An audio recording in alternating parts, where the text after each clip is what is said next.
Let me start that. Yeah, and so the session is supposed to help them understand better now that they have an admission, what's the next step, right? And one major part of that is understanding the next step to take in terms of funding, right? Some people want to look into negotiations with their schools. Some people want to look into, getting loans and things like that. So that's what this session is going to be about. So before we get into it, please feel free to introduce yourself in the chat if you're on the call. Tell us your first name, where you're joining us from. Would like to know you. And maybe you could share the school you got an admission into also. I mean, that would be great to know. And then you could also connect with other people in the chat. So please go ahead. Let's meet you. Okay, and while we are doing that, so just in case we have people on the call that don't know about City of Lane, I'll just go ahead and introduce Lane.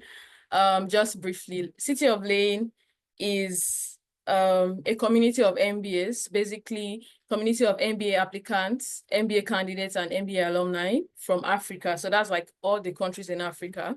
And what we do is we give all of these people the support they need all through their MBA program and process, right? From the application all through to even post MBA sometimes, right? A summary of what Lane is, and in terms of supporting the applicant, we have so many initiatives, and this is one of those initiatives. We have the MBA for Africa sessions, and every year we usually curate a new class of applicants, right?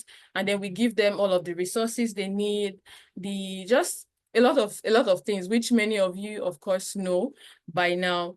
So yeah, that would be it. And today on this exclusive session for the MBA, the Lane 2025 MBA Admits, we have Taiwo Olaweyimi, right? I hope I pronounced that correctly. Yeah, and then we have Fumi Ashore also, and we are so happy to have you. So I'll just please just go ahead to introduce yourself a bit more. Taiwo, I think you can go first. Okay, thank you very much for having me. Hello, everyone. Good morning, good afternoon, good evening, wherever you may be.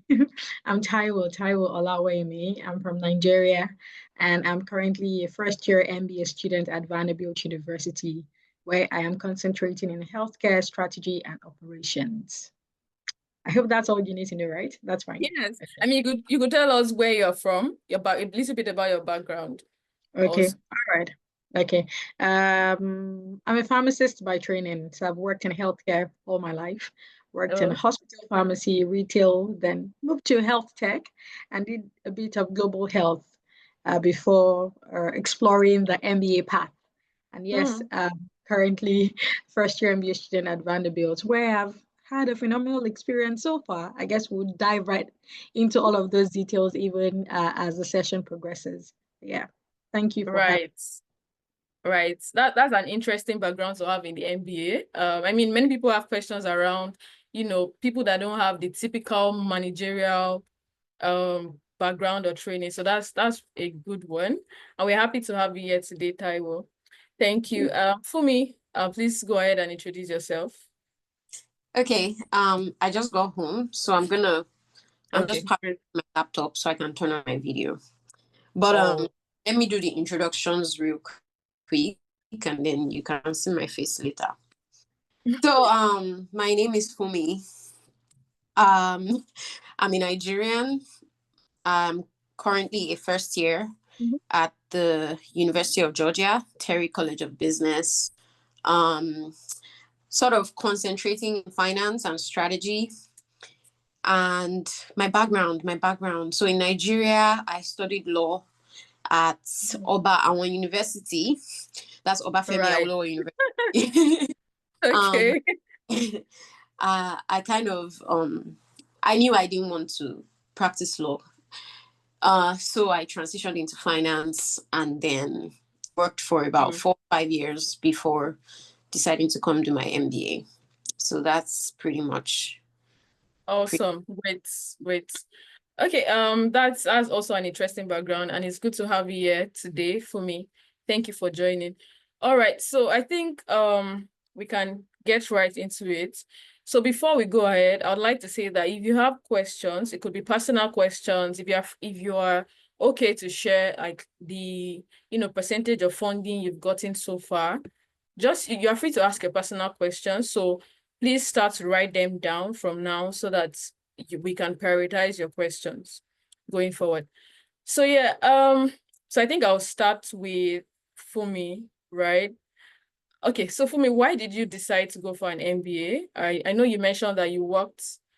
This is just to dig a bit into your background, right? I know that you mentioned you worked in the law, like you studied law, right? So and you worked for about 4 or 5 years.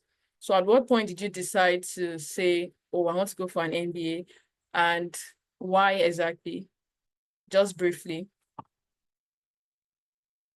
Okay. Okay, so I think we are fully on.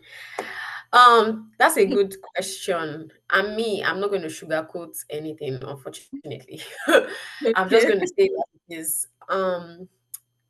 So when I entered 100 level, like even from small, my mom used to say, oh, do you guys want to go to Harvard, Cambridge, Oxford, and all of these schools? So I already knew all the schools while in secondary school, right? But obviously, there was no resources or like enlightenment on how to pursue degrees in these schools. So my mom was like, okay, you guys, you can go to these programs for your master's, but for your undergrad, just still school in Nigeria. We don't have the resources to take you to Oxford or Harvard, right? So when I Yeah. entered my 100 level, there was one strike that we had, and I just felt like, God, if I was in US or UK, I won't have such strikes. So anyway, the long and short of it is I've been on this like journey to exploring the world since I was like young. So I always knew that I was going to leave Nigeria. The question was, how was I going to leave? Or what program was I going to go study, right? So when I was studying law, I was like, no, I'm not going to study law again in, for my master's. And then I started thinking about programs. When I transitioned into finance, I was considering master's in finance or MBA. But along the line, I started to see that, Nigerians were gaining traction, from pursuing MBAs in schools across, the UK, US, and all of that. And I was like, okay, instead of just focusing on masters in finance programs, how about I focus on, the MBA path? Like I've seen other people within even like my broad circle do. And so yeah, that was how I started my journey and then decided to apply Oh, and enroll. Yeah. okay. All right, great. That's good to hear. Thanks for sharing. So yeah, Taiwo. So my question for you would be that when you got your first admission, what school did you get it into? Was it Vanderbilt? Like, did you have several options? And how were you able to make the decision to go ahead with Vanderbilt? What was that whole experience like? Interesting question. You asked when you got your first admission. Indeed, Vandy was my first and only option at the time before I Oh, got the second. Okay, okay. so let me backtrack a bit. When I applied to 9 schools Mm-hmm. in the US and in Europe, and a number of factors were considered in choosing those schools. For me, I wanted a top school. Mm. Ranking is very important to me. I wanted a school with a strong healthcare concentration because I still want to work in healthcare long term. And finally, I Okay. wanted a school that had a good international community. So those 3 metrics were used in selecting and applying to schools, all of the 9 schools. I applied to 9 schools, got rejected, sadly, but I got interviewed. I got selected for an interview for 2, and I got into those 2. But Vandy Oh, came first. Vandy came first. Because this was my only option, I really couldn't make choices, right? But I tried to negotiate, tried to stall. But apparently, at the end of the day, I made the decision to go to Vandy. Yeah, I don't know if you want me to go into the second option, but the second option was Oxford, right? So when oh, Oxford oh. came, I had to make the decision between US and UK. Oxford is a prestigious school. I had always wanted to go to Oxford. My friends went to Oxford. It would be wonderful to go to Oxford. Right. But but when I considered the situation, both of them presented seemingly equal opportunities. So the deal breaker was the location, US versus UK. I chose. Oh, okay. Oh, awesome. Such a dilemma, right? Okay. Right. So my next question to you also. Okay, let me give that to Fumi, then I'll come back. Okay, so Fumi, when many of the people on this call, if not all, already have admissions, right? So what would you say is the initial step to take? Some of them probably have full funding, some partial funding, some they don't even have the funding decision yet, right? So what would you say is the first and initial step to take? And if they are trying to access the level of funding, how do they even go about doing that? Like some of them just receive their letter and they say, oh, you got 30K scholarship. Like what does that mean in the grand scheme of things? How do they basically like put that together to make sense? And what's the next step? I think that's a very good one. That's a good question. You know what? I think I told somebody this a few weeks ago. Don't let anybody rush you. Do not let anybody pressure you. The school needs you as much as you need them. You are the star of the show because all these rankings, they won't have it if people like you, great candidates like you, do not enroll in that school. So now that you have the admission, I feel like you should give yourself like a pat on the back and take your Yeah. time to decide. If a school is pressuring you, like there's this payment deadline, you can ask for extension. So just bearing that in mind, right? Mhm. Take a chill pill, like don't let anybody rush you. So now the second thing is this idea that you should be like hiding or coding what you're doing, like don't let anybody know your next move. That thing is a scam as far as journeys like this are concerned. You need to talk to people. It's the truth. Like you Yeah. really need to talk to people. Like for each of those schools that you got into, I know you've given a lot of them bobo. Oh, I want to come to your school because of this, that. All those things is bobo because right now you need to decide, like you need to make a life changing decision and you need to make the right decision. So this is the time that you're going to go speak with people in those schools and really ask about the program, their experiences, the kind of funding that they got, you know, Yeah. like you really, and you need to think about like your goals as well. So like what do you really want to do post Mhm. MBA?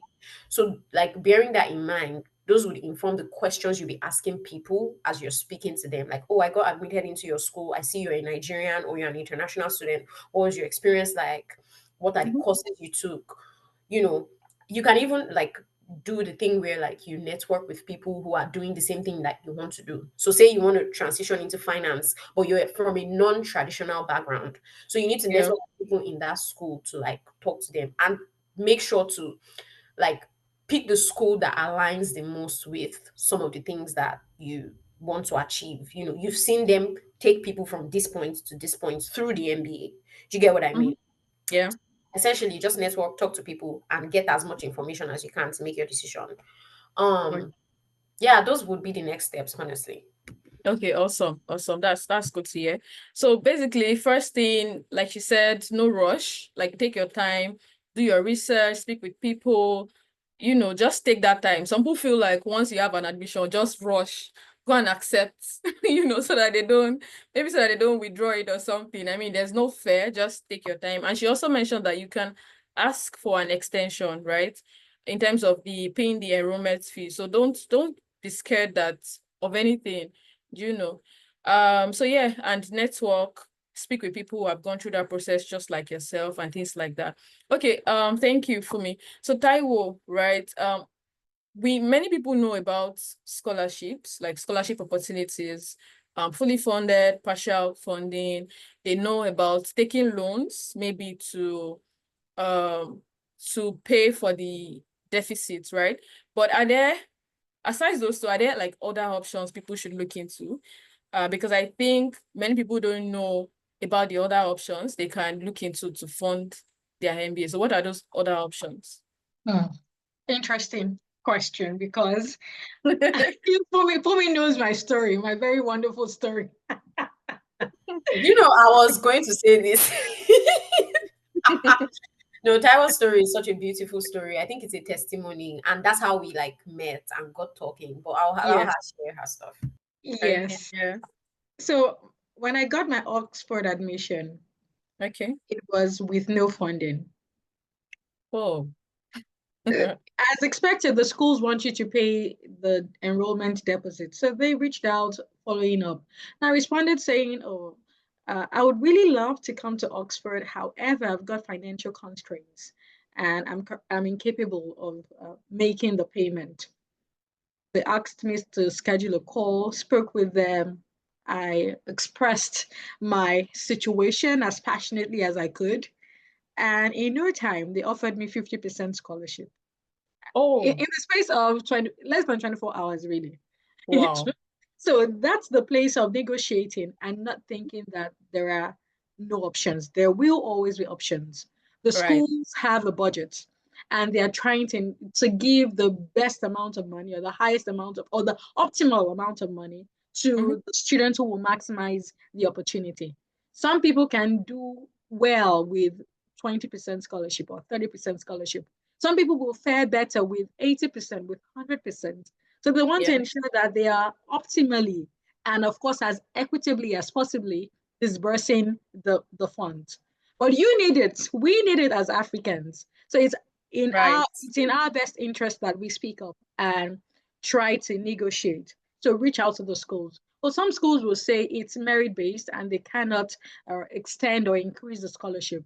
A school like Vanderbilt did that when I requested more, unless I could provide more information. For instance, if you have a promotion or you rewrote the GRE and you had a higher score, or you had some significant changes in your career experiences or academic experiences, that gives them a reason to increase. Oh, there are some other Yeah. schools, by simply telling them about your financial constraints, they make a decision and review. So it, it differs from school to school and it's largely on a case by case basis. Ultimately, I'm saying that you shouldn't close the doors to more opportunities by shutting your mouth. Speak to Mm. people, speak to students in that school, speak to students in other schools, speak to the admissions focal person, whoever engaged you via email from that school. And I think that's Yeah. very important, not only with regards to funding, but with regards to the entire journey. I recall in fact, you should already know that the admission phase and the decision phase is just one part of the journey. There's still visa situation waiting for you in front. And that's why I think it's important to have a good relationship with the admissions focal person because the letter they provided me was such a valuable tool when I was explaining my life to the visa officer. He almost denied me, truth be told, Oh. because my loan is a whole lot. That's why Hmm. Fumi says my story is such a testimony because Oh, wow. I didn't have a lot of funding from Vanderbilt. Oh, you may have wondered, oh, why choose Vanderbilt when I got 50% scholarship from Oxford? When I Yeah. did the calculation, I felt like, oh, the 50% of Oxford was almost similar to what I already had from Vandy and US, better than UK and all that.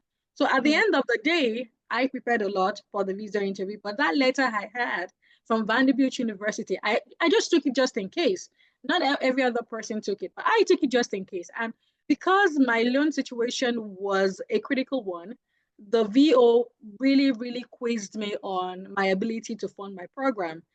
I Mm-hmm. did my best to speak as articulately as possible, but I also mentioned, oh, I've got a letter from my school, from my admissions team, stating my ability to fund the program, blah, blah, blah. I think that really helped me. So I encourage us to also maintain a good relationship with the admissions team. How else can Yeah. you fund your program? I mean, aside the funding the school may have provided you, whether full or partial in whatever percentage or fraction, or Yeah. there you also have student loans. From the outset, I was already at peace with taking loans.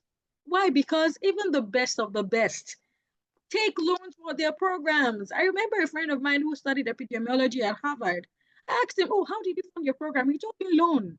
And that was about 3 years ago. So if my friend could go to Harvard for epidemiology on student loans, MBA, you already know that MBA has a high ROI. So why not? I was already Yeah. at peace with taking loans. I know some people are not comfortable with loans, but it's okay to take loans because by God's grace, you will land a very good job and you will be able to be paid. when you think about funding the MBA program, what exactly are we funding? We are funding the tuition and the living expenses. Okay. Partial scholarship will go to some extent to tuition. Loans hopefully will go to tuition. Loans can also go to living expenses, but it can also work as a student. In a school like Vanderbilt, many of us work, but it's not hard work. It's not hard labor.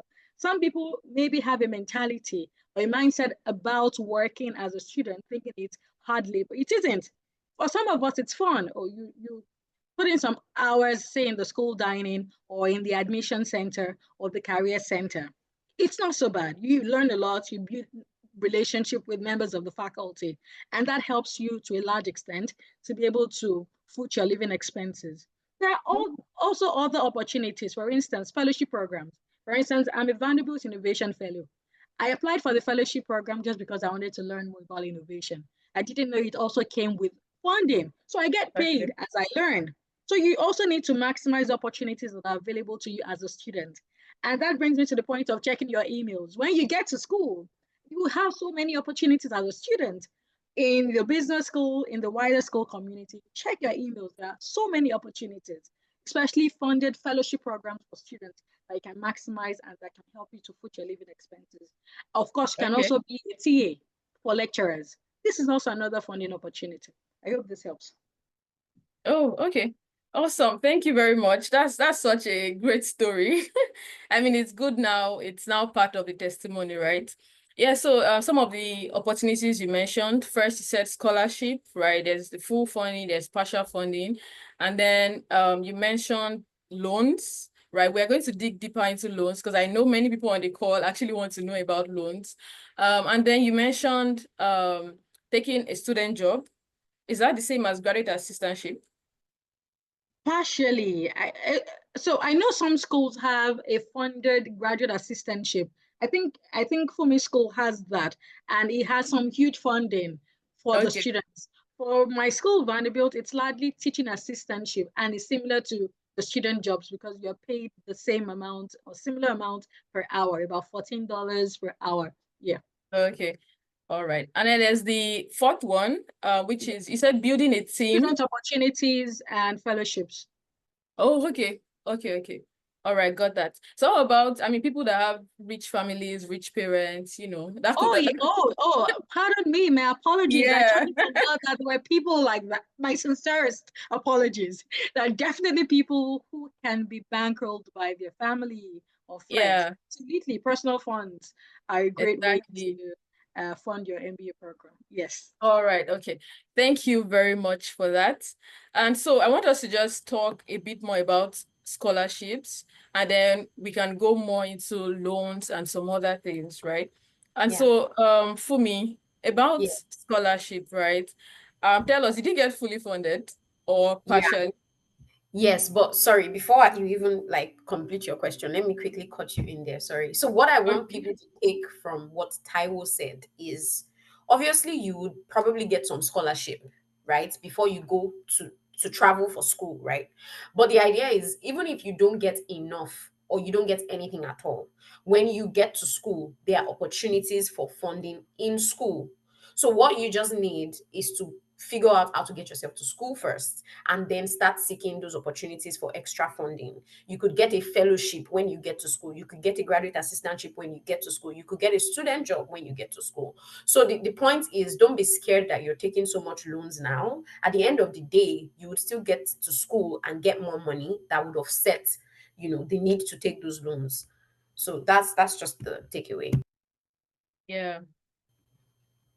Okay.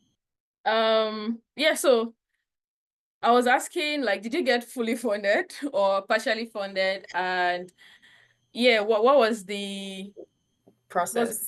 Yeah, and the difference between merit-based, need-based scholarship and things like that. And then when you're negotiating, how do you know whether to negotiate from the point of need or from the point of merit, right? How do you access yourself? And what would you recommend basically as the best way to approach that?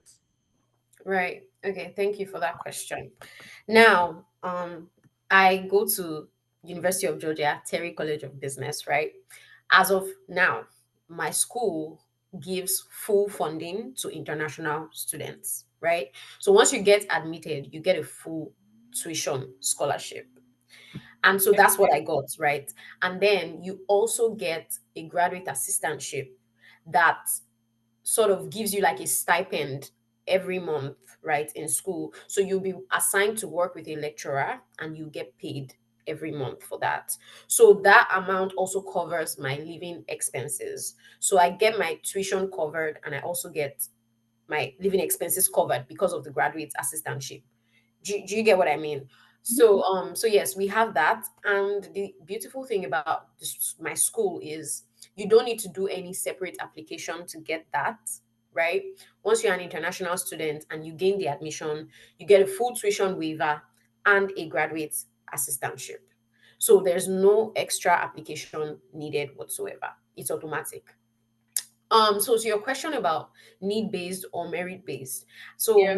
need-based scholarships are scholarships that are given to people who have financial constraints. Like Taiwo said, you talk to the school and tell them, you come from this socioeconomic background in this type of a country where there is like a significant exchange rate difference, right? So you are obviously not able to cover that, you know, tuition amount, and so they should give you some funding because you have that need, right?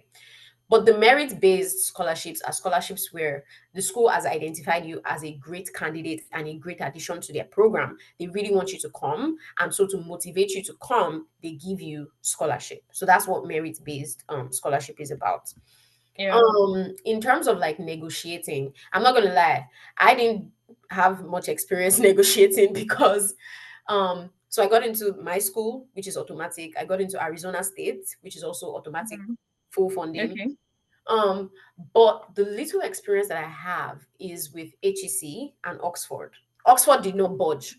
Every mail I sent, every scholarship, Oxford did not give me any. Taiwo even got 50%. Oxford did not give me £5. But with Wow. HEC, yeah, so with HEC, they started this partnership with Laidlaw scholarships. And the idea with that is to support African women, or no, you know what? Like women from diverse backgrounds. So diverse women from diverse backgrounds, and to give them like a full tuition to come to HEC Paris, right? So I was actually awarded that. So I think that would also be sort of like a need-based thing where they're looking at, you're from a diverse like background, Mhm. probably won't be able to fund your tuition, so we're going to give you this amount. So just Mm. look at your situation. If you feel like you are such a great candidate, you can tell them you merit this scholarship, so they should give you based on merit. But if you know that, you were just given the admission and you feel like you don't really like from the average class size, you feel like your metrics, maybe your GRE score is not so great, right? You can't be you can't be begging for a merit scholarship with a not so great GRE. Do you get what I mean? Yeah. So you Yeah. probably want to go through the need-based route where you're saying, I come from this socioeconomic background, so please, Mhm. fund me. Yeah. So that's it. Yeah, exactly. Okay. Thank you very much for sharing that. So apparently there are some schools that give you full funding automatically. I'm sure like some of people on the call know that by now. And then there's merit-based, there's need-based, like she basically like you explained already. And so one way to, show the merit-based part is when you have high scores, your profile is, on the top. Level, and then maybe if you've gotten promotions recently, I think City of Lane actually has a podcast on that. So if you really want to know more about negotiations, you should listen to that episode of the podcast. So yeah, thank you for me. So Taiwo, right? Let's dive a bit into the loan part. I mean, you mentioned that from the initial stage, you were already fine with taking loans. That's not something a lot of Africans are okay doing, right? So what would you say about loans? And so the main question actually is, can you give us an overview of the different type of loans that are available to Africans? The different loans. I know there are some that are common. I don't know if there are different categories before you now have different brands and things like that. So just walk us through that whole the options that are available basically, and also talk about that whole mentality around taking loans. So those two things. All right. Great, great, great, great, great. I'm only familiar with Empower and Prodigy.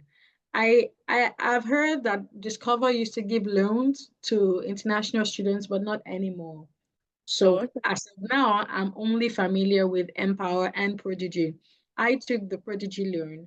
I've got a friend who took the Empower loan, and I've asked her to share her experience with me. So I will be sharing her experience with you all. all right. With Prodigy, you get to commence repayment 6 months post graduation. 6 months post graduation, hopefully, you must have landed a full time offer, and that puts you in a good place to commence repayment. And the tenor is quite reasonable. You get to repay over a long period of time, up to 10, 20 years. I think mine, I was given about 20 years, and I hope to repay it in a very short period of time. I wouldn't want to wait till 20. Get it off my list. All right. Yeah, and I got funded. I got a loan amount that covers about 90% of my deficit. So you get a request when you apply on the portal. You impute certain information, how much you earn, uh, your tuition, what your personal funds look like, and how much you're requesting, what your deficit is. And then they will determine how much they're willing to approve you for first year and for second year.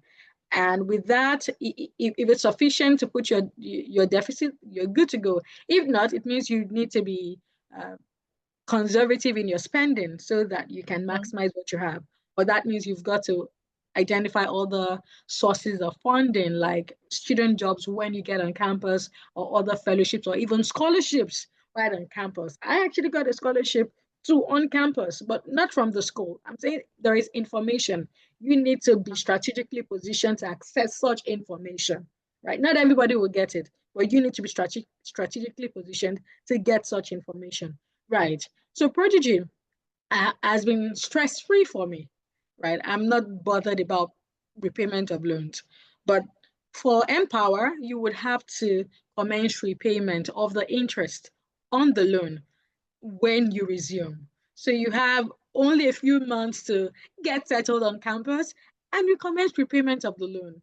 It can be quite challenging because you at the top of your mind as you're thinking about your academics, schoolwork, even recruiting, you then also have to think about Empower. So that's not very easy because sometimes you may have to even repay the interest from the money Empower already paid you if you don't have a student job. If you have a student job, that gives you some source of income to repay that interest. So that's something to really, really consider. If you think you're comfortable with repaying interest for Empower on campus, yeah, Empower might be an option. I know there is also the option to take Empower first year and Prodigy the second year. But I would recommend take Prodigy if possible. And that way you are not bothered about anything loan or anything repayment until after graduation. Fumi, do you have any additional thoughts? Oh no, Fumi is a No, rich so babe. She's on full tuition. Oh, yeah, yeah, that's true. no. So honestly, I don't really have much experience with the loan thing, but sometimes you just have to do it. Yeah. Honestly, Yeah. don't be too scared to take that leap. But I wanted to say like there's a lot of questions in the chat with respect to like should you do a loan or like a bank statement or something like that. So there's like just a conversation going around with that. Is this for the Yeah, we I-20 would or actually for the okay. funding Yeah, I itself? think for like the I-20 or something. Yeah. Okay, for the visa. Yeah, we'd actually get into like all of the questions in the chat in a bit. Yeah, so thank you for that, Taiwo. So one thing, right? So like you said, people shouldn't be scared to take loans, right? It's You will very not die if you take a loan. It's for the greater good. It's for your greater good, for the greater good of your country, the greater good of your continent, the greater good of the world. You are doing the world a service by right. investing in yourself, getting a world-class education. Please be proud of yourself. The world will thank you for it. Mm. Okay. Yeah, all right. So still to you, Taiwo, right? So you mentioned Prodigy and Empower. Yeah. So what countries do they typically fund? Is it just all international Like You have just to check their website, but I know that they fund across a number of countries, at least in the US, okay. Empower and Prodigy Fund. I know that the Prodigy funds schools in Canada as well, and I think in the UK. But they've got a list of countries on their website. So depending Mm-hmm. on the school of focus or the country of focus, you'll find such information. All right. They're very responsive. So when you send them an email, they respond quite promptly. Yes. So I know the fund across different countries, US, UK, Canada. Yes. Okay, great. Okay, so basically just search them up, go to their websites, check Mhm. for all of those informations that you need. Yeah. If you can't find them, just send them emails. But at least from Taiwo's experience, she has already told you what I experienced. Yeah, and if it's okay by you, I can share an agent's number with you. So that agent worked with me for both Empower and Prodigy because I was almost going to apply for Prodigy when I needed the proof of fund from the loan company for my visa application. Mhm. So I commenced the process for Prodigy, and the same agent worked with me. It's at no cost because you are largely an additional customer for him. So it would guide you through the process. In fact, the agent helped me to be able to get pre-approved for way more because when I applied myself, I wasn't approved for every amount that I needed. So when the agent guided me and used his own referral code for me, I got pre-approved for a higher amount. So I recommend that you utilize the agent. If you need the contact, I can share with you at the end of the Okay. session. I mean, they can reach out to you personally, Yes. anyone that wants to get more information on that. Okay, Yeah. thank you very much. So another question, I think Fumi already mentioned that she doesn't have much experience with the loan part. So let me just direct and if Fumi wants to add like to anything, please feel free. So yeah, so when you apply for these loans, right, what do those companies typically assess to know that okay, we are to determine what amounts they are going to approve, like you said, right? So that's question. Yeah, just answer that one first. Yeah. Okay. So likely it's just what your financial status looks like. So what your monthly or annual salary is, what your tuition is plus living expenses. Mhm. If you've got a scholarship, they want to know how much scholarship you have and then how much you're requesting. These are the details they want to know. And of course, they request other personal information or where you live, other Mhm. personal details, where you live, the school you got admitted to, and other details. But with regards to numbers, they want to know what your own earning power is, what your tuition is, what the living expenses look like, and how much scholarship you got, if any, and how much you're requesting. Yeah, these are the Okay. information. All right. Okay. Sure. So when you say your earning power, do you mean the current earning power or Yes, maybe current already? earning power, current new, Oh, current okay. new. Okay. Okay. Got that. All right. So Okay. sorry. That's So sorry. something. I just wanted to add something. So something came to my head about this like co-signing thing where your Yeah, school co-signs like a loan yeah, for it you. applies to some schools. Yes, Yeah, true. so and yeah, like so if you go to a very like top program, they may like co-sign to say, this person is our student. You should give them this loan because even if like we can guarantee this person will get a job when they come to our program and be able to pay back the loan. So some schools would co-sign. So you want to ask those questions to your program, like would you co-sign a loan for me? So that's something else to bear in mind. Yes, Oh, that's correct. Yes, I've heard some people mention that their school co-signs loans for them. Yes, so hmm. ask your school if there are any loan opportunities or if they have any loan partnership with any loan company that you can leverage as a student, especially an international student. Yeah. Oh, awesome. Okay, so that means it's a good idea to actually reach out to your school about your Yes, yes, plans it to is. take loans. What? Yeah. Okay, Yeah. great. This Yeah. is not the period to be a closed mouth person. I'm sorry. This is the period to ask as many questions, get conversations, coffee chats with admissions officers, students in your Yeah. school, Yeah. everywhere. Like it's very, very important. It's very. I agree with you. I agree with you. Writing on that, when I had to pay my acceptance fee or my deposit for Vanderbilt, I didn't Yeah. have the money. I think it was about 2.5 or so. I sincerely didn't have the money. I requested an extension and they granted me the extension, even though I requested the extension not only because I needed more time to get the money, but because I was waiting for Oxford's decision too. More time to make your decision, right? Yes, and Yeah. gave me the extension, but they didn't give me the extension for as long as I wanted, but considerably they extended it by about a week or so. Yes. Oh, okay, awesome.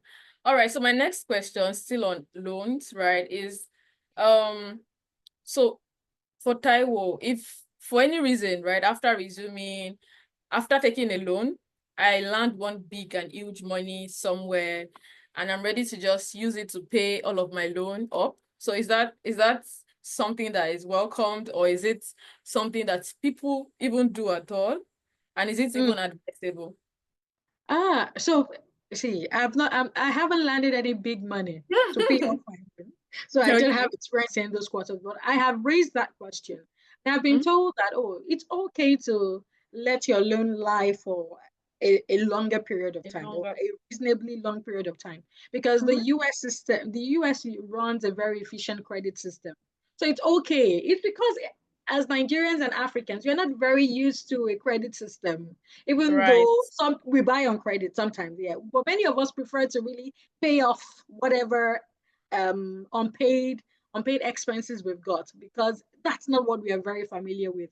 But the US runs a very efficient credit system. So buy on credit, it's okay, it's highly welcome. So when you land that sign-on bonus, you get your salary during your internship or your full-time job, it's okay to let your loan lie for a reasonably longer period of time. But I've also heard that it's possible to refinance your loan. So that means you can engage the loan company to review the terms and conditions, because in Nigeria, you didn't have any credit history, or most people didn't have a credit history, and so they got a higher rate for repayment. Now you're in the US, you have a better paying job, you have more opportunities, and you're able to repay that loan in a longer period of time. Your status has changed technically. So it's possible to revisit that conversation with the loan company and refinance your loan. So that's a possibility. Awesome. Yes. Okay. So that's a good one. Yes. So another thing. Okay, please go ahead. I don't know if we mentioned it. Still regarding funding the MBA program, for people who have multiple admissions and different scholarship percentages, right? You can use one to negotiate for the other. That's something to do. You can use one to negotiate for the other. In fact, if you have a school with some funding and another school that you really want to attend with no funding, you can use the funding of one to negotiate with the other for more funding. And I've heard instances of successful negotiations by some people. So that's something to also consider. Oh, okay. That's so true. I'm sorry, that is very true. Please, if you did not hear that very well, let me say it again. Let me say what Taiwo said again. So if a school gave you 30,000, right, that's the school you want to go. Another school you don't really like now gives you like 100,000. You can take that letter and take it to your preferred school and say, this other school with like comparable ranking has given me this 100. So say you got a 30K from Stanford, but Harvard gave you 100K. So you can take the 100K letter from Harvard and go to Stanford saying, Stanford, I want to come to you. You only gave me 30K, but Harvard has given me 100K. Please, can you match up? Because I want to come to Stanford. Do you get what I mean? So that's literally like the approach, and it definitely works. It does work. Yeah, it does. So that was even mentioned in the lane episode I talked about. So when you listen, you hear like more on that. Okay, thank you for that for me. So another question, I think probably the last one I have on loans for now is, so how do you determine, Taiwo, how do you determine what amount to exactly ask from whatever loan company you decide to go with?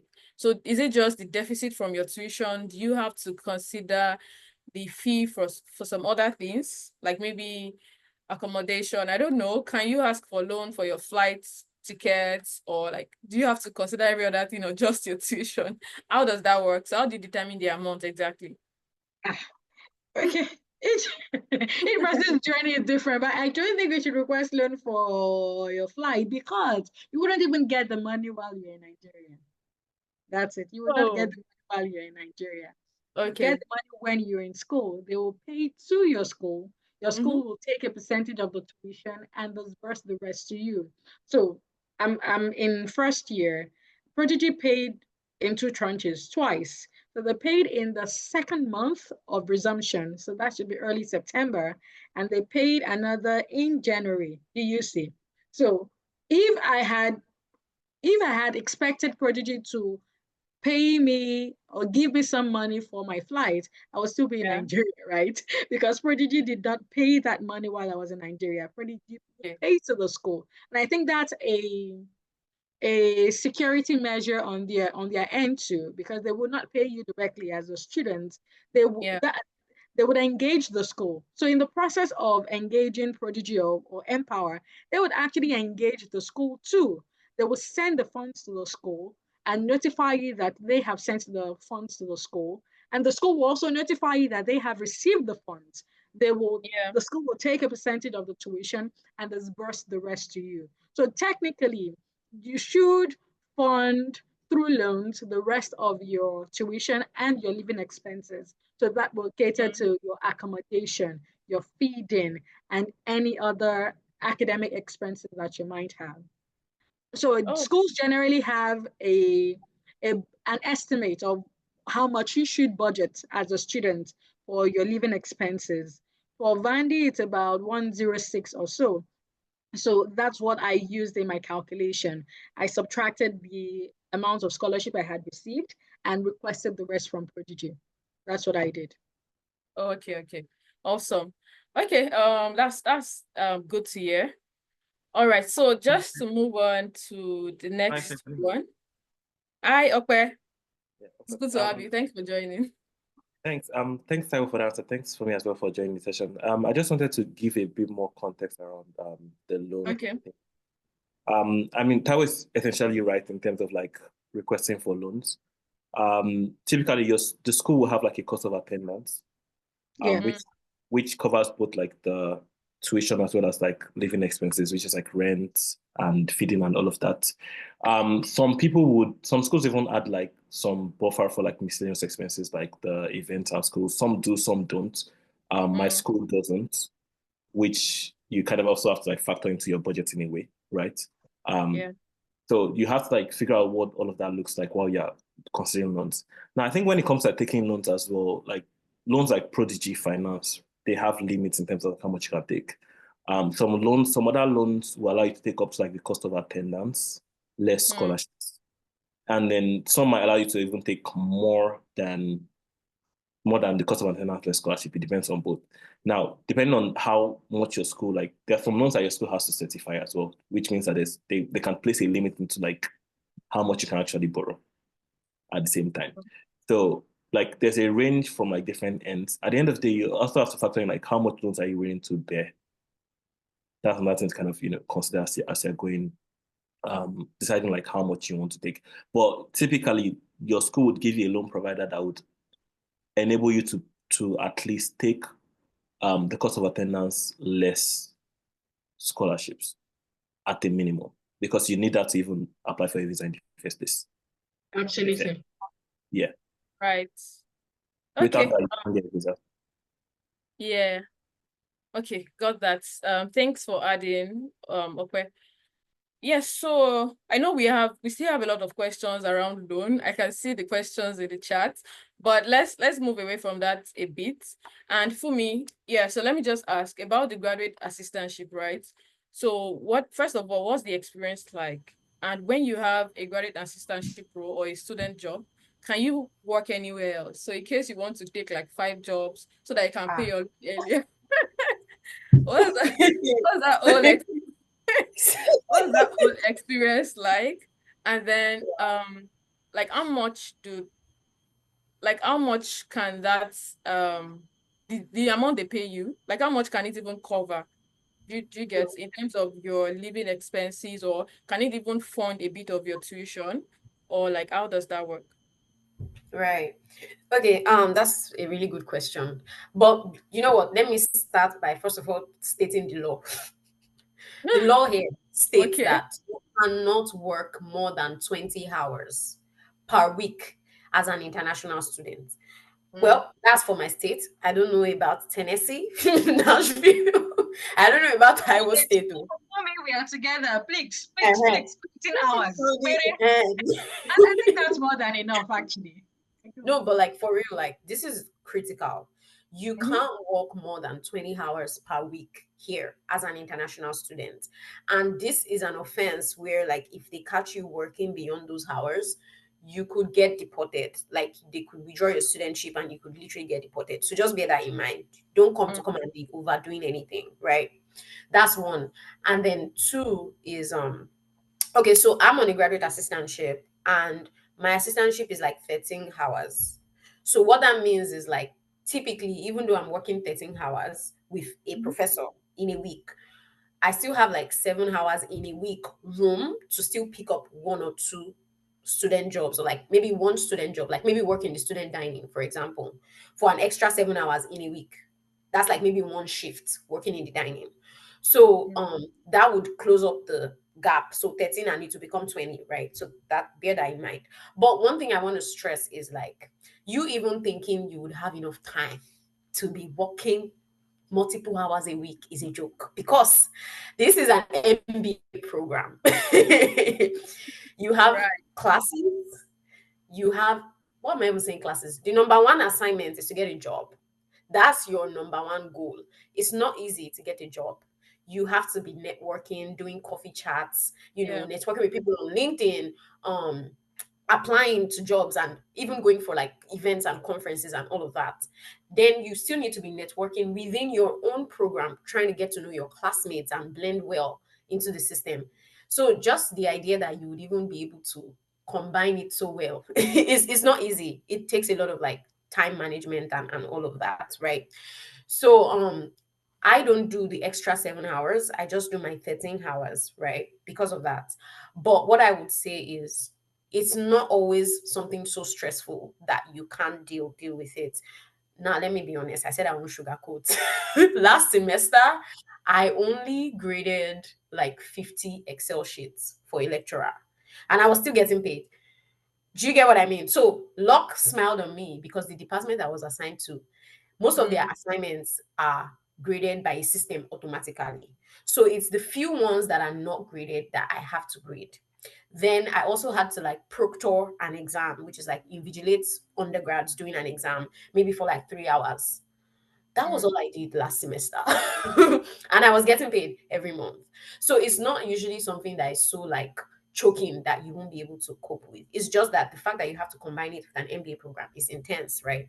Now, like I said, luck smiled on me. I have classmates who are on the same graduate assistantship and they grade as many as 50 assignments every week for like maybe one or two lecturers, because maybe the department that they work, they have the department she's working in, they have a lot of like work to churn out. So she grades for like maybe one or two lecturers, and she grades like maybe 50 scripts for each lecturer per week. So that takes a lot of time on like for her weekends and all of that. One of my friends here on the program. So sometimes you may get like intense work, but it's still going to be manageable. Other times you just be like really, really chill, right? So speaking to the money part of it, what I earn covers like my rent, feeding and other like expenses like that. But then I live in Georgia, so things are not so expensive. I don't really know what it will look like in like a Chicago or New York or California, right? Those places are typically more expensive. So what I'm earning now, if I were to take it to another state, it probably wouldn't be enough. Do you get what I mean? So what I'm earning now covers my expenses for where I'm currently living in. So I've said a lot, but I hope you guys caught what I said. And if you have any questions, happy to answer. Yeah, definitely. We definitely got that. Thank you for sharing. So okay. Sorry, just a minute. Let me add. I actually want to add something around that, just to also clarify, because I'm not sure what has been said earlier. But as regards like the F1 visa in particular, like 20 hours is the limit. But then also you can't do like any job specifically, especially for the first year, right? It has to be a student, you have to be a job with your school. Not even just like a student job. It has to be a job with your school. And I think typically like the graduate assistantship usually awarded. I'm not sure. For me, it was awarded to you at the time of like your scholarship, right? So typically that would have been factored into like your whole I-20 and everything. So whatever you are going to get will typically cover your living expenses. Like it will cover what you have to. You would have been settled that if you got it beforehand. Typically, you will know what your financial situation is before you even leave Nigeria. You will know whether you need an extra loan. You will have all of that covered because nobody's going to issue an I-20 that is not like accurate in terms of like that. So if you're looking for if there's any shortfall, it will be captured within your I-20 and you would know before you even leave, before you even apply for your visa, you would know. So I wouldn't be necessarily worried if like the money will cover my living expenses or whatnot. It's like on a case-by-case situation, like you said as well. And 20 hours is limited like across the entire nation, not just like in particular states. Not just the location. Yeah. Yeah. All right. I'm sure for us in Vandy, it's 19 hours. So I've not even exhausted the 19 hours. Like, yes. Yeah, I think they did it in 19 so that like you don't, the actual limit is 20. Yeah. Within 19, so you don't cross it.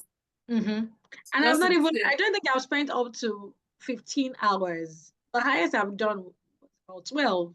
So there is enough time. We don't even, like Fumi said, you have other priorities than working, especially in the first few months of your studentship. You need the job. I mean, the summer internship and the full-time job. That's really your priority. And with schoolwork, you wouldn't really have the bandwidth to be juggling a lot of student jobs. But if you really have the time to do student jobs, you will find more than enough on campus. No worries at all. All right, awesome. Thanks for sharing and for the contributions. Okay, actually running out of time. We don't have time anymore. So I just want to confirm, Fumi and Taiwo, can you give us like 30 minutes more so we can take a few more questions? Is that fine? 100%. All right, great. So, thank you. I was like a member of the Lane community. Like I benefited from sessions like this in my time. Right.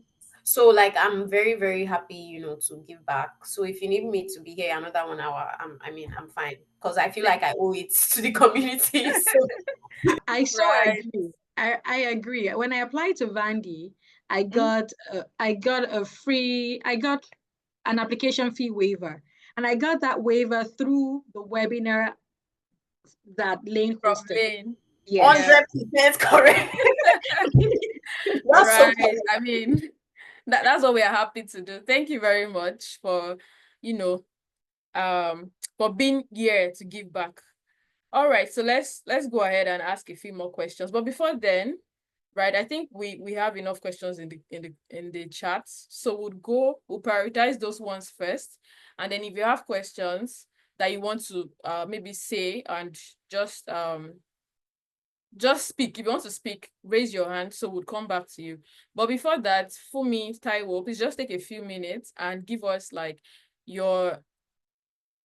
so if there's someone, right, that has gotten an admission and is trying to navigate just these next steps, the funding part is just giving them headaches, what would be your best piece of advice to them, right? So just take like a few minutes to give that. I think you can go first for me.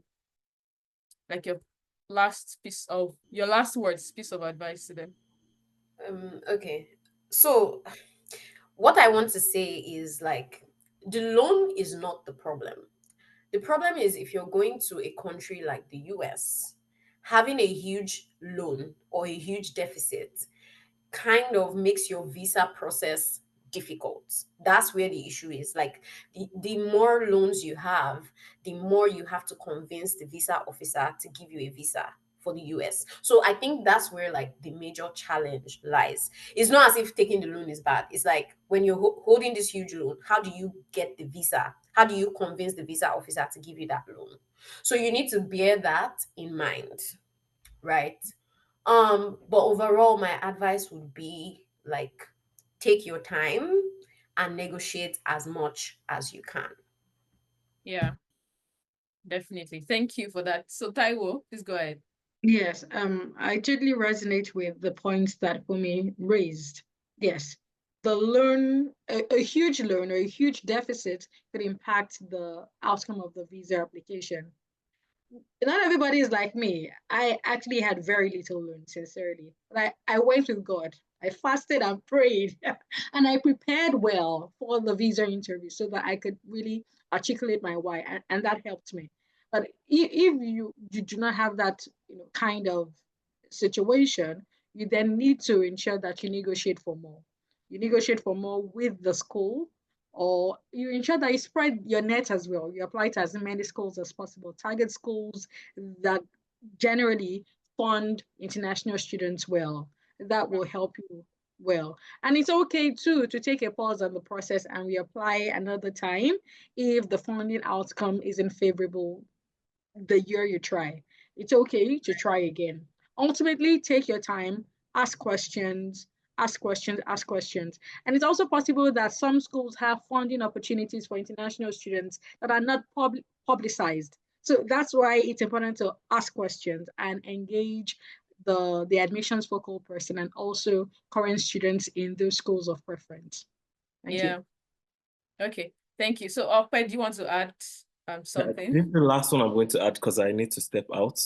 Okay. Great job, Taiwo and Fumi. I think you guys are doing like awesome in terms of like your responses. They're capturing everything you need to know. The major thing is to, so I don't know, you guys explain what the deficit is, right? Because that's always confusing, right? Yeah. So the major thing, yeah, the deficit is important to look at, but the whole goal of, let me explain how the visa interview works is they are trying to ascertain that you are going to leave the US after you complete your degree, right? So having a loan or having like a huge deficit funded through loans is where indicates that the question is how you're going to repay these loans. That's the question in their mind. So do you have like a loan repayment fund that makes sense in Nigeria that you're going to make that type of money back? Right. That's the question on visa officers' mind. I mean, it's not impossible. I know people who have gone with like complete cut of attendance as deficits and gotten their visas. Really? It's not impossible. Okay. Oh, wow. You have to pull some strings here and there. You can see me in camera. I will not say that. I will not say it on this phone. I think that's how they went about it. But yeah, the goal is that you just have to, like, there are ways to go about it. You have to talk to a lot of people. You have to talk to current students. Right. Typically, we will link you to people who have done something similar, and then you run different ideas through different people. There are also different routes as well, like going to another country to go and do your visa interview instead of Nigeria. So that's right. People have done that as well. I can say that because and people have done it. But at the same time, like that's also risky because you don't want to be accused of like visa shopping. So there's also like a way to do that at the same time. So it's just like you have to like speak to people. The more people you speak with, the more you're able to like navigate this entire thing. And yeah, if you don't do visa once, you try again and try again and try again. Eventually, somebody has to shake leg. I know someone who went for like 5 times, 6 times. I think it was the 7th trial, so he just went there like 2 days before school, and nothing had changed on his I-20. And the man was like, okay, like nothing has changed on your I-20. Why are you here? He said he had one more interview slot, and he was like, yeah, he's just going to try. And they're like, okay, there's a limit on how many slots? There's no limit on how many times. Like, okay. There's no limit on how many times you can go. But I'm saying he had gone like 6 times in that year. He went this 7th time. Nothing had changed on his I-20. And like, so why if nothing has changed? They said he had like one more interview, slot that he had for the, and it was 2 days for the school. Just said, let him try. And then I was like, okay, fine. I'll just give you the visa. Just go. And literally, he was booking his flights. Wow. To come to the US. So like the visa thing is tricky. It depends on who you meet, honestly speaking. It really depends on like who you meet, their mood that day. Is a lot touches their hearts. Like there are people who don't even have any deficit that they rejected visas. They rejected their visas. So that's interesting. Yeah. So it's not like yes, there's a method to the madness.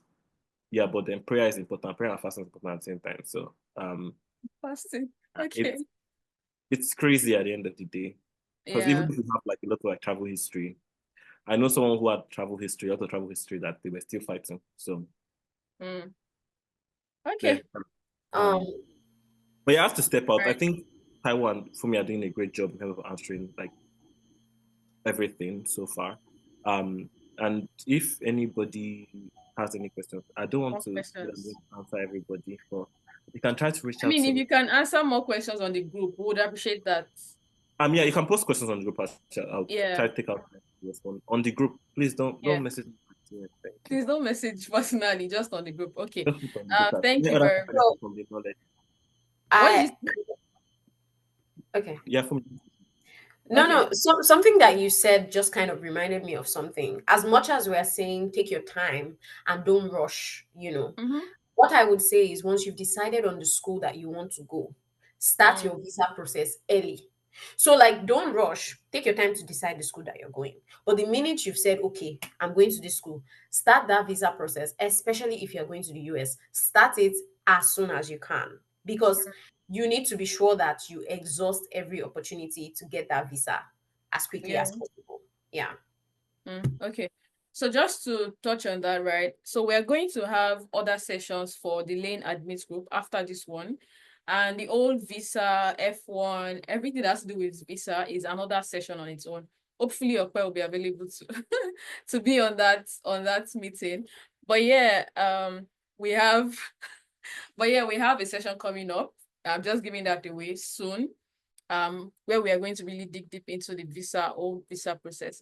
So yeah, thank you very much. So let's just go right into the questions, right? Thank you, Fumi. I can see you started attending to a few questions. So the first one I'm going to ask, Mayowa, please, if there's anyone that has been answered, please just let me know so I don't have to read them. Yeah, so hi, good day. Thank you for the opportunity. I've been given admission to Carlson Management Science MBA. I haven't gotten funding yet, but I'm hopeful. However, I would like to know what options I have and how to go about it. Note I've checked out Empower, but it appears I need to get my visa before getting Empower funding. Okay, so I think Taiwo has really touched on the options you have. There's Prodigy, in case you didn't know earlier. And she also mentioned speaking to your school, they might have some opportunities they'll recommend to you in terms of loans and things like that. And then he said, this person mentioned, I think I need to get my visa before getting Empower funding. Maybe you can touch on that, Taiwo. And then someone also mentioned that they think they need a US address to get the Prodigy funding. So please, can you touch on those two things? Okay, all right. Visa before funding, no. Because when you go to the visa interview, you need to go with your I-20. And your I-20 needs to show a breakdown of how you will fund the program, which would be the scholarship, loan, personal fund, or any family support. So there is no way your I-20 will bear the loan if you haven't received the approval from the loan company. In fact, you need the loan approval letter from the loan company to your school so that they can process your I-20. So you need to sort out the loan issue before you even get the I-20, which is important for your visa interview. I hope that's clear. That process is clear. With regards to US address, I do not think I didn't choose a US address. I didn't choose a US address. And that's why I also shared an agent's contact for more information. I didn't choose a US address. All right. Okay.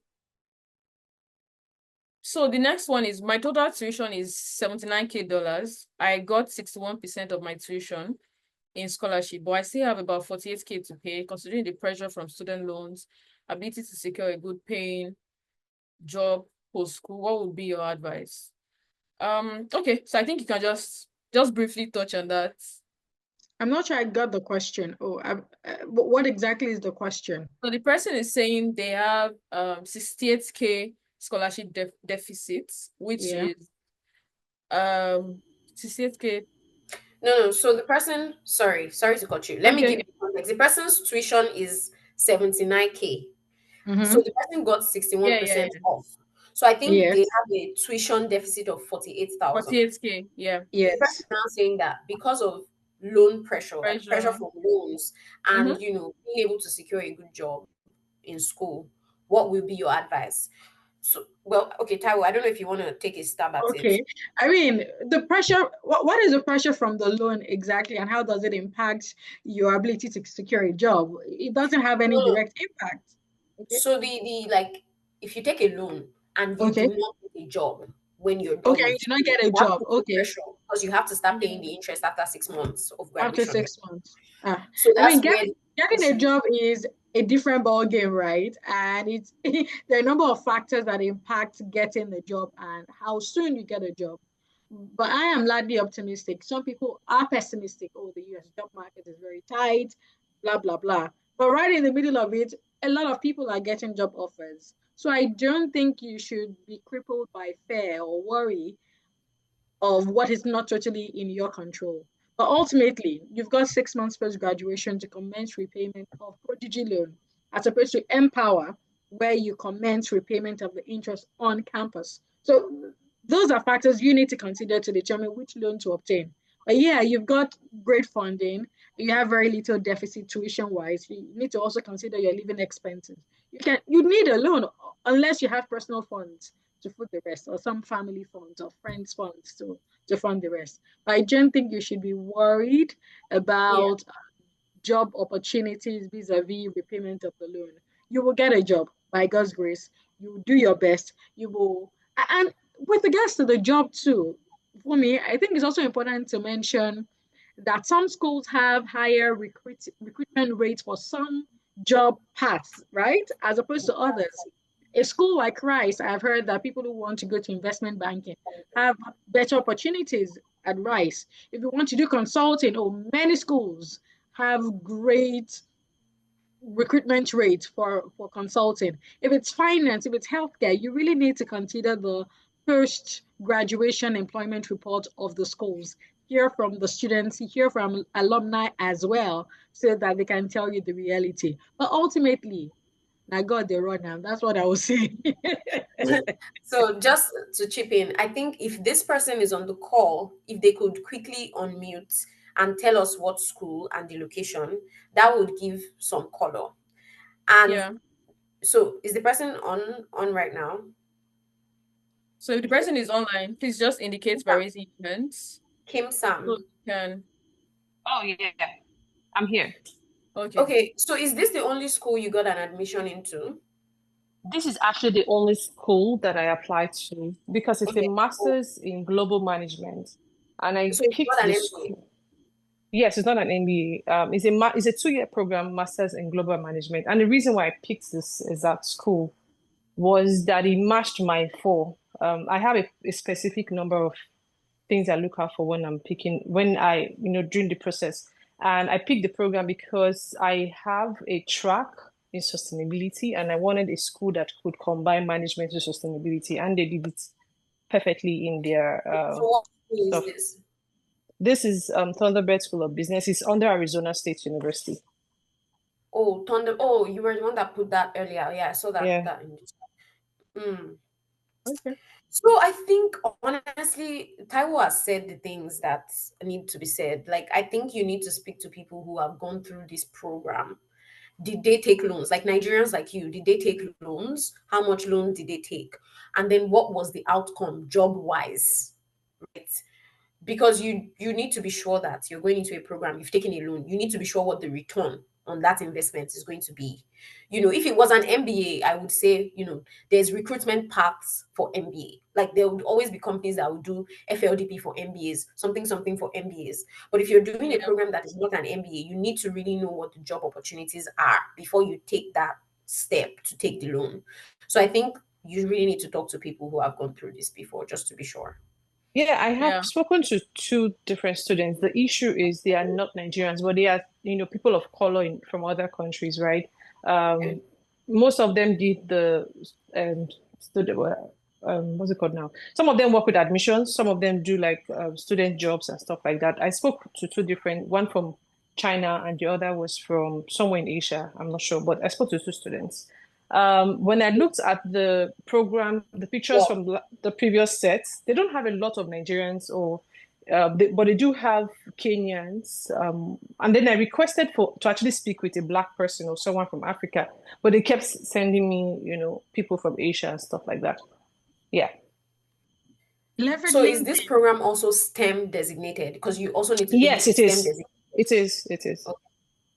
Okay. Honestly, I think the decision is really, really up to you. If you feel like it aligns with your goals and you're certain what the return on it would be job-wise, like if you feel like you could get the type of job you want, you can take the leap of faith and go ahead with it. but just be sure what you're getting yourself into. That's Yeah, thank you for that. Also, while the other lady was speaking, I'm sorry, I forgot you, the lady in Vandy. So I went to the Prodigy site and then I put the school, there's a place you can calculate what you can earn afterwards. And, it wasn't impressive, to be honest. It wasn't impressive. Okay. So just to mention, I would recommend that you actually reach out to a Nigerian that has done that same course. If you can. Finished and gotten a job. That's finished and gotten a job, exactly. Not a current student, because they're also trying to navigate. They're probably still trying to get a job, so they don't really know. So if you can't find a Nigerian on LinkedIn, just reach out to the school. Tell them you like to connect with a Nigerian that has done this course. I think that's what you need to do. Just pick someone that is done. Then lastly, she said she had reached out to admission, so I think she needs to leverage LinkedIn. So leverage LinkedIn, use keywords, name of the school, some keywords from the program or the name of the program itself, and leverage LinkedIn. You would definitely find at least one Nigerian, and maybe even if you don't get a Nigerian, a Ghanaian is fine. A Kenyan is also fine. Leverage LinkedIn. Yeah. Sorry. So you said something about the salaries that they got for something. You check something on Prodigy or something. So what I would say is, like, when you start paying your loan back, it's not really a function of like you earning one huge amount of money, because the amount you'll be paying per month is going to be very like minimal, not like really minimal, but it's not going to be something that would zap all your earnings as a postgraduate student. You should be making above minimum wage, obviously. So I'm sure you would be able to like service your loan once you get a job. So don't look at how much the salary post school is. It will definitely, you would have enough to pay back your loan. The issue is even getting the job. It's not really about how much the salary is, because you definitely be able to pay back the loan. So that's what I wanted to say. Yeah, I think we can move to the next question. Yeah, fine. Thank you very much. Thank you. Okay, so this person is saying, considering the visa issues, right, which do you think is better, loans versus third-party bank statements? Sorry, is that what I was sorry. If I understand this question, third-party bank statement is only the statement and not the actual money. Because what I'm wondering. Yeah, because I think the person is even trying to navigate the visa. Like, which one would they? So I used loan, personal funds using third-party bank statement. Oh, no, not third-party bank statement, but yeah, personal funds, my bank statement, and the loan. That's what I used. Some people would use parents as the third party, or if I hope I understand the third party you mean. But some people use parents, parents, and the loan company. So you can use either. You can go in either way. What's important is that you're able to convince. You may have all of these and you're not able to convince the visa officer. Do you know people with full funding? I think Okwe mentioned, and some of my classmates too were in a similar situation. So they had higher funding than I did. They had to do twice. Some people had to go to South Africa. So it's not even by funding. It's not totally by funding. It's also your ability to convince the VO.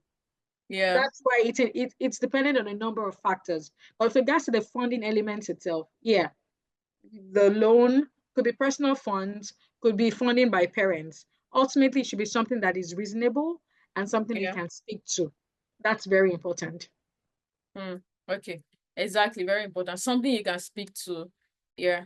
And yeah, so someone said, I got 2 MBA admissions with 68K versus 20K in funding. One 68, another 20. I tried negotiating with the 20K. Sorry, a minute. Okay, so I tried negotiating with the 20K school with 68K scholarship, but was not successful. So I paid my deposit at the 68K school. Now I got a promotion at work and looking up to using that for more funds. How do I put it so I get successful? So I think this person wants to know how the promotion at work should come into play. Maybe they should go to the 68K and be negotiate, or you can do both. Try all options. You can do both. Actually, yeah. You can do both. Just you have a promotion, just shoot your shot at both schools and see which one works better. Okay, so this person says, can you tell us where you got your loan from? I think she mentioned it already. That's Prodigy. Okay, can you apply for scholarships like Fulbright, Chevening when you're already in school? I think those scholarships have their criteria. Chevening does not fund MBA, as to the best of my knowledge. Chevening doesn't fund MBA programs. And Chevening is largely in the UK, right, not US. So the schools have their modality. I mean, the scholarship programs have their modalities. Pay attention to those modalities and criteria. Okay, so I think you should also check the websites, Chevening, Fulbright, and see if they fund the MBA and when you have to apply, because I know that there are deadlines for application, and most times it will probably be like before the whole before you resume school, so not when you're in school already. Okay. Sorry. I'm so sorry to cut you. So there's a question I think you may have missed about the letter Taiwo talked about. So I think the person is asking her to shed more color on the letter, and is the letter different from the I-20? I think Okay, people might yes. benefit from that. Yes. Okay, so someone is asking, Taiwo, is the letter your I-20 form? No, it's not the I-20. Oh, hey, I'm even looking at the email I sent to my admission officer. So I simply told, let me see, what did I say, oh, hi, so and so. I've got a visa interview on so and so date. Many Africans have been denied and will be trying again. Some are waiting to receive a new date. I pray I get it. I'm wondering if I could receive a support letter from Vanderbilt. I believe this would strengthen my visa application. I would appreciate any additional guidance you can provide. That's license. Just a simple email. And then they requested details. So what do I want them to write on the letter? So I largely provided context about my career experiences, what I have done, my extracurricular achievements, and really anything I want them to include in the letter. And they wrote it as if it was coming from Bandi and directed it to the consulate where I would be interviewing. So what was that letter called? It's simply a letter of support. Okay. That they Yes. should give the visa. Yes. So Okay. a letter of support to the consulate to strengthen my visa application. So I take it with me to the interview. Okay. And they sent it directly to the consulate first before you took it? No, to me. They sent to me. To you. Oh, okay. Yes. All right. So yeah, I mean, we have a lot of information on this course. So we have the recording and it's going to be uploaded on YouTube. So feel free, go back, listen all over again if you need to digest some things. Right. Okay. So the next, thank you, Fumi, for calling my attention to that. So the next one is for you, Fumi. This person says for tertiary school, is the GMAT or GRA a big determinant of whether you get full funding or every international student gets full scholarship? But I think you mentioned that already. I answered the question, but what I want to add to that is, so the funding is automatic. If you're an international student, all you need to do is get the admission. You get the funding, you get everything. But obviously, like your GRE or GMAT score kind of plays a role in whether you'd even be invited to interview, in the first place. But Yeah. I would say, even if your score is low, do not discount yourself. Like, still put in the application. My score was not great, and I was even shocked when they invited me to interview. So just make sure that you put in a strong application and explain any like low points in your application. So if the low point is that your undergrad GP is not good or your GRE is not good, explain it in the optional essay and give like reasons as to why you didn't make the right score and how you've been able to mitigate that. So I could say, oh, even though my GRE score is not great, I've worked in finance, it's very quantitative in nature, so I have the quant experience. So please take this into consideration in my application. So that's probably how I would go about that. Awesome. Okay. Thank you. So the next question, Taiwo, what's your opinion on getting an MBA in the UK versus the US? So I guess, I mean, let's not consider some other factors like the quantity or the amount of scholarship you get from those countries, but just getting an MBA from both countries generally. I mean, ultimately, it's dependent on a number of factors that are also subjected to personal preferences, right? So when you speak about MBA in both countries, what kind of schools? Is ranking important to you? Ranking is important to me. So I got Oxford, great school. one of the top. Vandy, also great school, top 20 US. So both of them were top schools. They met the ranking criterion for me. There's also the time, the duration of the program. Do you want to get the MBA done and dusted in such a short period of time? Then maybe a UK MBA would be good for you. Oxford is 1 year, US MBA programs. Oh, I mean, MBA in Europe, in the UK, is 1 year. In the US, it's 2 years. It would also, another criterion that would affect this would be the concentrations available in the schools. So say you're interested in finance or you're interested in a niche area like sustainability or healthcare, that will also impact your decision. And I know another factor that impacted my decision was what I heard about taxes, or UK is heavily taxed compared to the US. That also played a factor. Post MBA opportunities too. I think there are more post MBA opportunities in the US. In fact, even from a mid-ranked school in the US, there are great MBA opportunities. So it's not even by ranking too for job opportunities. But some students in similarly lower ranked schools get good placements compared to some students who go to the top schools.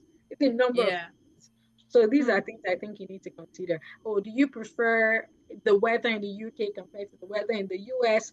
Do you have family and friends in the US compared to the UK? These are points to consider. Yeah, exactly. So there are several factors to consider, like Taiwo said.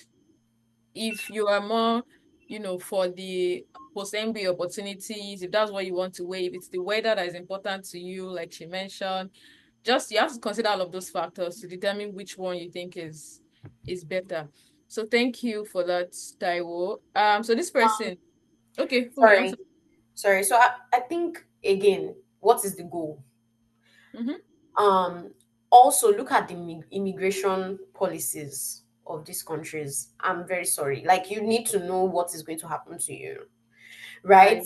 In the US, once you graduate, you need to give them an update on your job status, in the sense that you need to have a job within like 60 to 90 days. Even if you are STEM or you are not STEM, you must give evidence that you have a job within 60 to 90 days, I think, after graduating, right?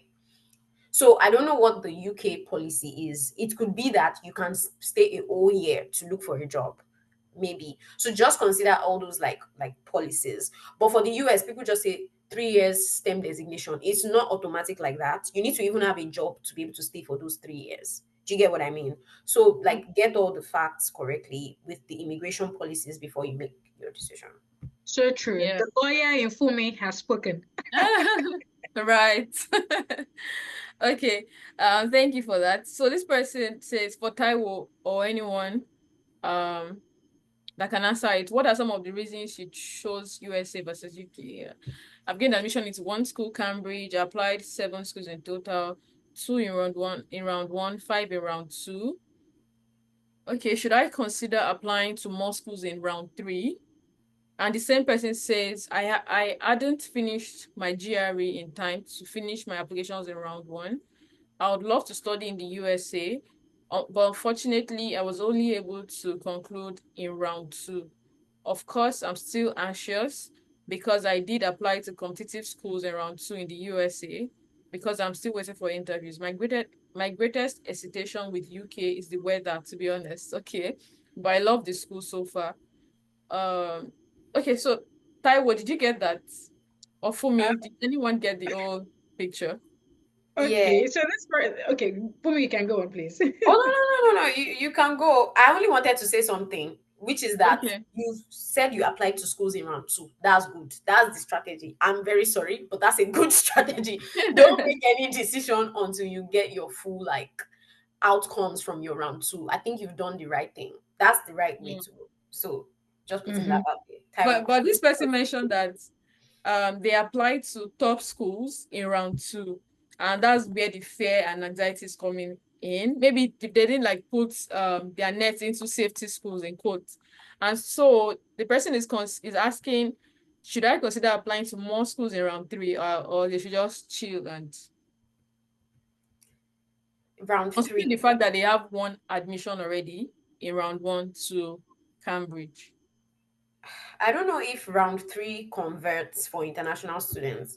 I mean, round 1, round 2 is your best bet. So if you've done round 2, you need to wait for those outcomes, because if you don't even get something in round 2, what's the assurance you would get in round 3? So I don't really know about the possibility of that working out, but I'll just let Taiwo chip in. Yeah, very important point for me.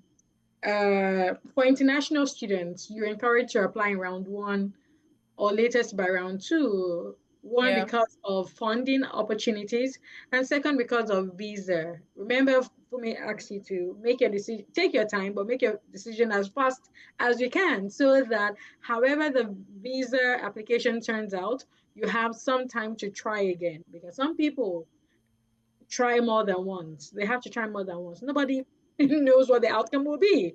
So whatever the outcome is, you may have to try again multiple times. So if you do not have sufficient time before resumption, before you get that visa approval, that person may not be able to go to school. You go the following year.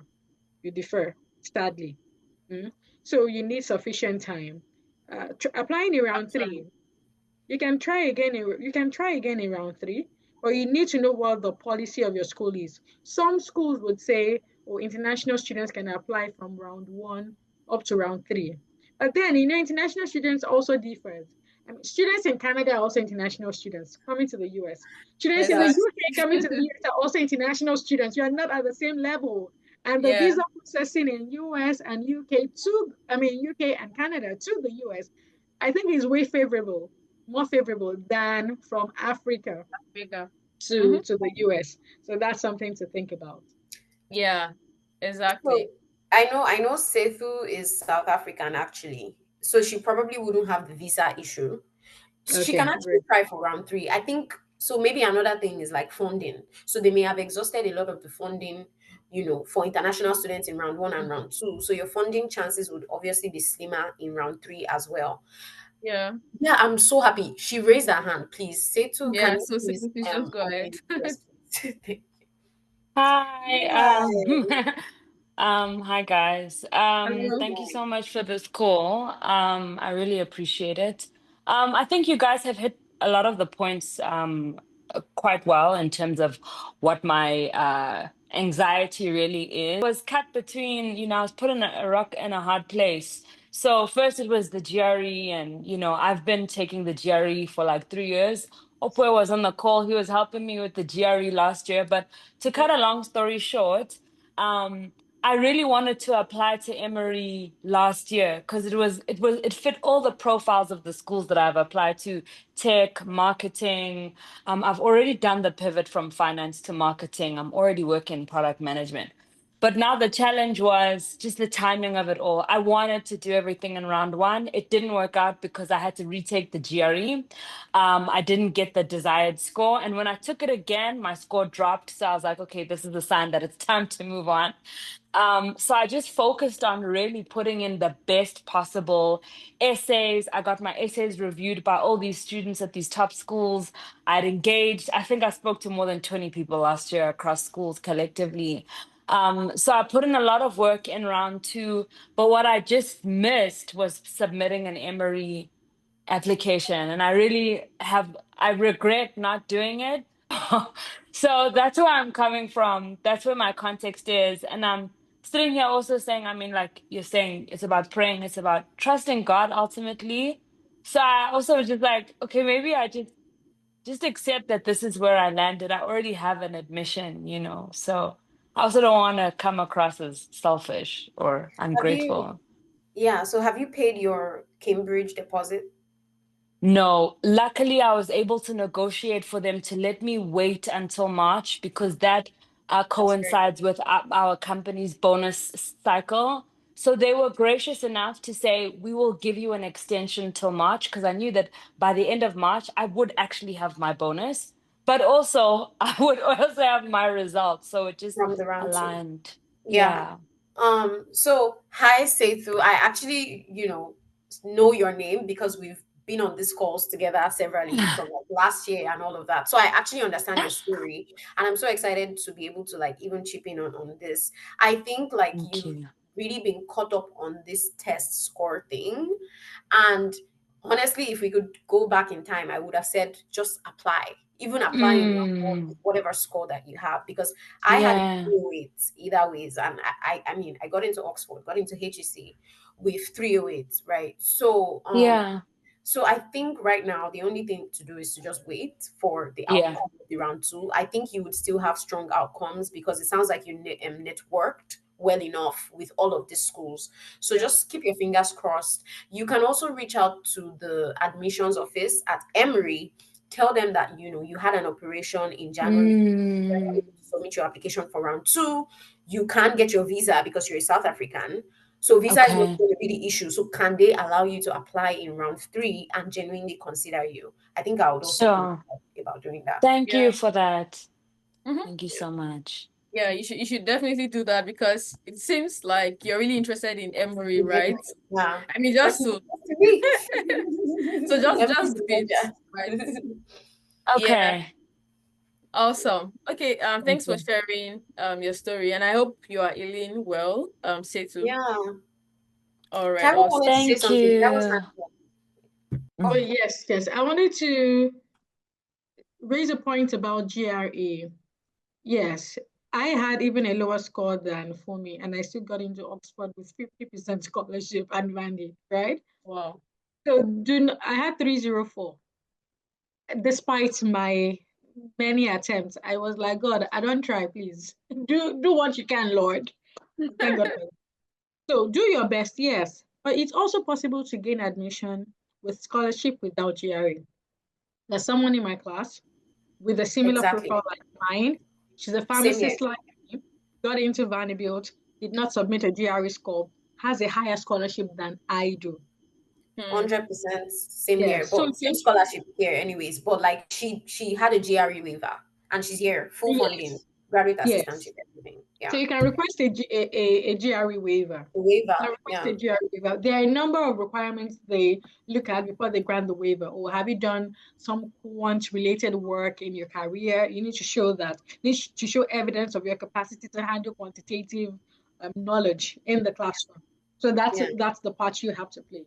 But other than that, you can get admission to a top school, to a good school with full funding or relatively good funding without a GRE. Yeah. Okay, Thank awesome. you. 100%. Thank you very much, Fumi and Taiwo. All right, so to go to the next question, this person says, will you be allowed to leave the USA or Europe when you finish school and you haven't finished paying your loans? Good question. I don't know. Africans represent well on the global scene. Africans, let us present well on the global scene. I don't know what you're talking about. I'm not there yet. I hope to repay before leaving if I have to. But I'm sure they have some measures in place. They have some Oh, measures in place because they know that not everybody will remain in their country of study. Some people will yeah. have to return to their home countries, and that's okay. I'm sure they have some measures in place. Your credit history will be available to them. That's something you should bear in mind. So even if someone runs away for a brief period of time, they cannot run away forever. And I'm sure you can always engage the loan company and review your terms. Yes. So if Yeah. you know you're going to be leaving your country of studying, you can review your terms and align with them or realign with them on what's most favorable for you. Oh, okay. So I think that's probably the part the person wanted to know. Like, do you have to remain in that country to pay fully, right? And you already touched on that. Yeah, you just have to be in a place where you know you will get money to pay. So you Yeah. earn in dollars. In what currency would it be best to earn so that you can repay the loan you took in dollars? I think it's better to earn in dollars. You cannot be earning in Nigeria to pay loans in Of course not. right. Yeah. Okay. So this person says, but these loans, do they give the cash directly to you or it goes to the school directly? I think Taiwo touched on that, but just to confirm. Yes. The money is sent to your school. Your school will take their part of the tuition and send the rest to you. Prodigy pays in two tranches. The first is at the beginning of your program, and second is after about 4 months. You get the second part of the money, the second half of the money. So that way, you wouldn't be tempted to spend all your money at the beginning of your program. It also helps you to be financially prudent as well. So when the school removes their part, they send the rest to you. You use that to cater to your accommodation, feeding, and other living expenses. So that means that in the first month, you should have sufficient money or resources with you to cater to your first month, because you may not have the loan money handy in your first month or even your second month. So for me, I had packed food of about 6 months. I still have some of them right now. I had saved some money or gathered some money for my accommodation for my first 3 months, and also living expenses. At least in Nashville, things are not so expensive. So with about $150 to $200 a month, I'm good with living expenses, with my groceries and other things I need. So does not include rent, please. Yeah, does not include rent. My rent is relatively cheap compared to some people right here in Nashville. I pay about $750 per month in a shared apartment of 1.5 per month. Some people pay 2K, 2.5. That's something to consider. It depends on proximity of the house to your school, and of course the state itself. Okay. So I think we've been able to go through all the questions, but there's one more. This person says, I heard you cannot get Prodigy loan without a US address and phone number. How true is this? People keep asking this. I think we covered that. But I think it's the same person that asked it. Okay. I didn't use a US address. So I didn't use a US address. Maybe it's a new, I don't know, it could be a new policy. So I would say just go to the Prodigy website, like Taiwo mentioned. You can email them. You said they respond really Alternatively, you can use the address of, if you have accommodation already or you have plans for a particular place, you can use the address of the place. You can even use your school address. It's in the US. It's a US address. Yeah, and the person even said I heard, so it doesn't seem they've done their own research, so it's probably to not. be honest, sorry, I mean, I feel like even if you need a US address, your school is your US address. Like, exactly. That's not the only thing that stress you, honestly. Like,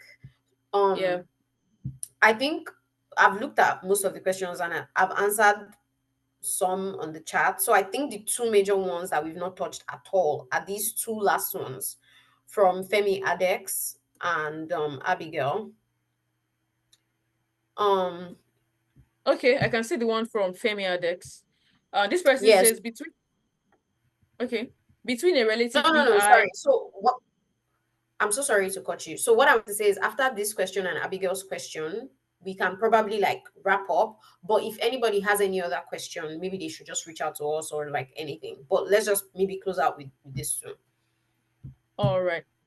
So I can't find the second one, but let me read this Femi Adex one. Between a relatively high-ranked MBA school in a good city where you get low funding, like 40% tuition, and a low-ranked MBA school between 40 to 45 on US News, and in a city like Iowa, and you get like 80% tuition and a GA, where you don't get to take any loan, which would you say be a better option to pick? Fumi is living the time of her life. She doesn't have loan to think about. She's shopping. She's a rich girl. So if you want to be like Fumi, go to a school with funding, right? So, but again, jokes aside, we're in this recruiting phase together. Fumi, you are a baller now. In this recruiting cycle, you also know how it is that students of schools of all grades, levels, and ranks compete for the same jobs. So in the job market, it's not really about the ranking of the school. Some schools get special consideration. Oh, maybe they do not, they get extended timeline for application, or a lot of companies go to the school for recruiting, for on-campus recruiting. That's a relative advantage that those higher ranked schools get. But ultimately, the students across the US, across MBA schools, apply, compete for the same jobs. Amazon is a prime example. Student from Wharton, student from Rice, student from Vandy, everybody applying for the same role, applying for the same job. So ultimately, what you should consider would be general post MBA employment opportunities for that school, for those two schools in focus.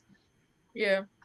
Ranking, if ranking is important to you, that means you will tilt more to the higher ranked school. But if that's not the be all for you, then you can think about support for international students, the concentration, the course combination, which of the schools has a course combination that appeals more to you.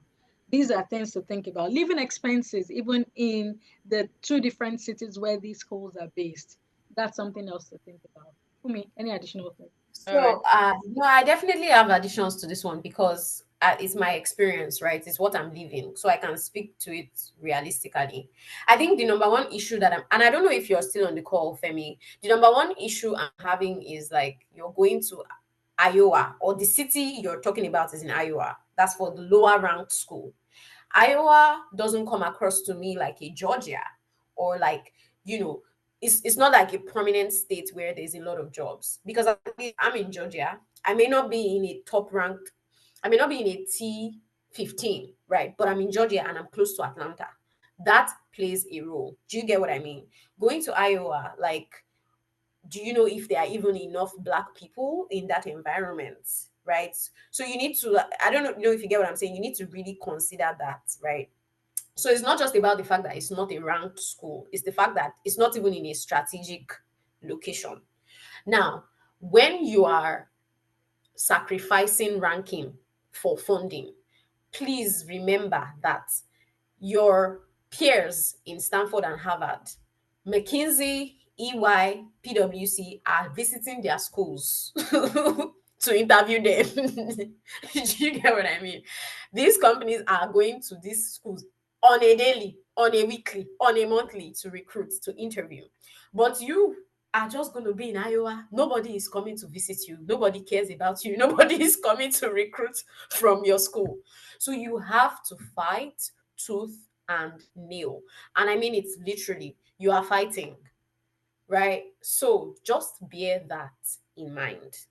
You're not in a prominent city and you're going to be fighting tooth and nail.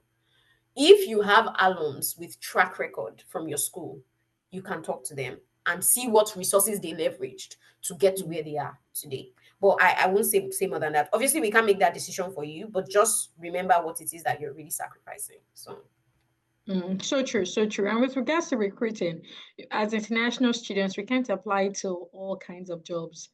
Gladly, we're encouraged to apply to roles that have work authorization sponsorship. So that's something to consider. So that makes the pool slightly smaller for international students. So you really, really need to, sorry. Yeah. So you really need to consider that relative to the school, please. All right, thank you. So the last question will be taken on the call. So Fumi, I don't know if it's this one. The person says, I have an admission already, but got waitlisted. Okay, for the school I really wish to attend. Consideration for waitlisted students will start by mid-March till July.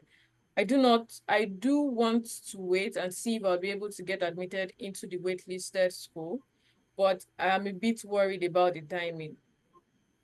So what will be your advice for that person? So just because they said the consideration for waitlist starts mid-March till July, it sounds like a stretch. Still ask for extension. In this school, you have the admission, still ask for the extension, definitely. But if you don't have a feedback on your wait list after the extension has expired, you may consider paying the deposit. Do you get what I mean? So still see if they can extend you till like March. For this school, you already have the admission. But if by March you don't have feedback on this other school that you're waitlisted in, if you don't get the feedback, please pay your deposit to lock that first admission in. A bird in hand is worth 100 in the bush. That's what I Good point. Very good point, Right. please. Okay. Awesome. So I think that would be all. Thank you very much, Taiwo, for me. Really appreciate it. I think this was a very productive call, and people can say for sure that it was very informational, and it's a great session. So yeah, thank you. And I hope, when we call on you next time, you'll be available. We would love to have you because we still have a few more sessions. It could be in the coming weeks or maybe later on. But yeah, thank you. And everyone, like I mentioned, if you know anyone that has an admission already and would like to join the Lane Admit group, please fill the link. The link is on the flyer for this event. It's on our Instagram page. It's in the admit group, the current admit group. It's everywhere, literally. You can also message me for it. And so tell them to join the group, because we are going to have many more sessions like this. The next one, I believe, is going to be about the visa process. Just all of the details you need regarding that. And then there's another session also afterwards. And we are going to drop all of the information in the group. So yeah, thank you. Just stay tuned, if that's the word. And thank you, Taiwo. Thank you for me once again. Enjoy the rest of your week.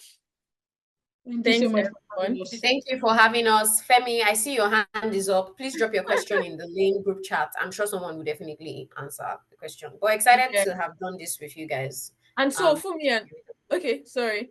Please go ahead. Okay, so before you leave, if people want to reach you, are they welcome to do that? Or Lane should just attend to their questions? If you don't want personal DMs or messages, that's fine. But if they are welcome to reach out to you, please let us know how they can do that. They could also drop it with Lane. Anyone? So they can reach out to me on LinkedIn. I already dropped the link to my LinkedIn profile. Okay. If you send me a message on Honestly, LinkedIn, you respond. Yeah, sorry. Let me see if I can drop my LinkedIn. But honestly, you can chat to me anytime. To be honest, Awesome. I'm not that this thing with my personal Maiwa space. can I feel determine who needs to get my number. I can get my number from Maiwa. Okay, great. I'm on the Lane community, so you find me on the Lane community. Yeah, that's true. I'm also in the Lane community. Sure. But not in the admitted, the group for the admitted people. Yeah.